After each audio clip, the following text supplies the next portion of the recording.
Welcome back to the...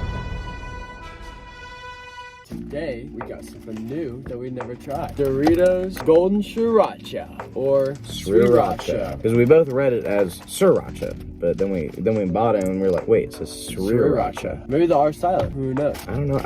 I've never had to spell Sriracha, have you? No. Let's open it up. I'm scared. Sniff test. Ooh, it really is tangy and sweet. Ooh, wait. Ooh, I kind of like it. I know, I do too. I like the smell. Okay, smell is definitely... It's very sweet. It has like that spicy yet sweetness to it. Look at the chip too. Kind of gives like the Cool Ranch. It looks like Cool Ranch, but with more orange Yellow. in it. I would say yellow. Really? We're like, yeah, actually orange. Yeah.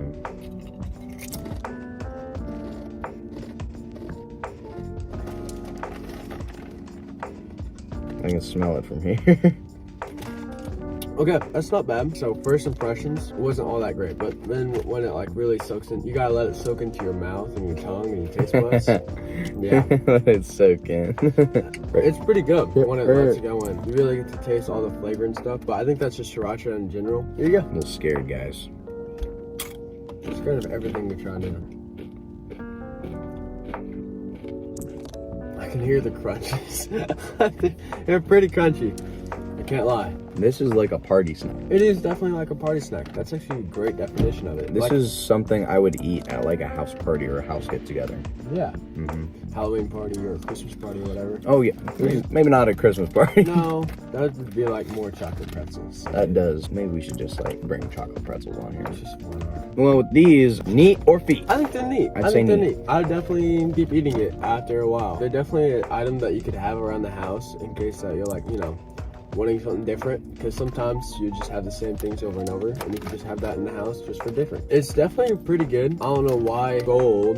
It's kind of baller though. It's kind of a baller bag color. You don't really see many gold chip bags. Probably something I would see in like Chicago. Yeah, I was actually getting Chicago vibes from it too. But it's not bad. I can't lie. It's definitely neat, but first impressions, you just gotta get past that first taste, you know? You gotta really let it come into your mouth. Since this is a podcast, we like to have a topic of the day.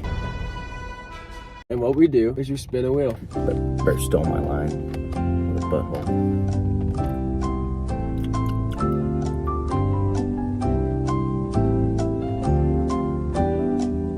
Books. You don't read. I used to read a lot. Yeah, I'm currently just reading the Bibles. You can't use the Bible because that's too easy. What about favorite book in the Bible? Favorite book in the Bible? Job. Really? I love Job. I feel so bad for Job. Even though he got triple the things, it's just so sad. For me, so my favorite book of the Bible has to probably be Judges or Acts. Those two books were pretty good that I've read so far. Judges is really good.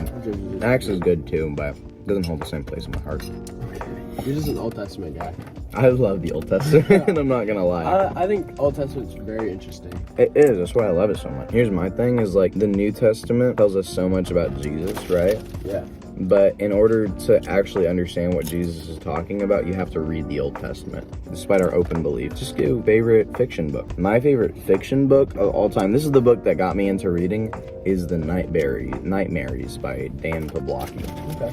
It's this scholastic kids book, but it's about like 300 pages. And I read that in elementary school. From get-go, I was, you know, woman down in the basement, creepy girl. It was a great book. And then continued on, it always got better. And that's what I think a good book should do. Start off strong, but always up the ante as you go on. And then at the end, big climax. Just, For me, I'd have to say either Girl in the Attic. It's a horror fiction. I do like another fiction book called I Survived Pearl Harbor and I Survived D-Day. It's really good. It really takes place on a kid during D-Day, and it's a really good book, even though they're all scholastic. Well, while we have time, let's go over least favorite books. I have a least favorite book. I read it here recently. It's called The Innocent Man by John Grisham. Did not get into it whatsoever. Was it the book itself or the author?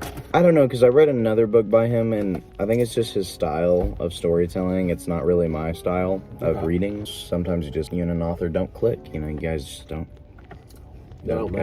match on Tinder. So I was given a book project. I had to pick a book, and I'm like, okay, I'll pick this book. I don't remember what it's called, but I read half. But I do remember is that I read half of it, I'm like, this is stupid.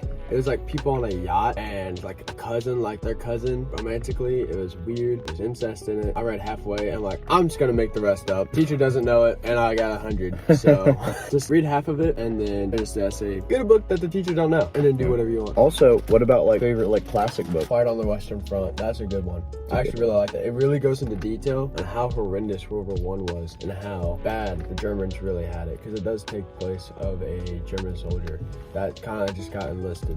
And it really shows how German infantry didn't really, like, no one really cared about them. It's a good book. You should definitely check it out. Even though there's a movie about it, also watch that. That's also a good movie. The movie was really good. I don't know. I'd say my favorite classic book, probably Frankenstein, because we're reading that right now for AP Lit, and it's really good. But really, it's really good. He's alive. It doesn't say that. But before that, I read Pride and Prejudice. Not Pride and Prejudice, Crime and Punishment. Something and Something, and that was really good. It didn't really live up to the hype for me, but it was really good. Well, we're gonna have to end it there. Thanks for watching. I hope you like and subscribe. It really appreciates for me and Jacob. I was trying to say thanks for watching the White Truck Podcast. All right, guys. Thank you guys for watching the White Truck Podcast.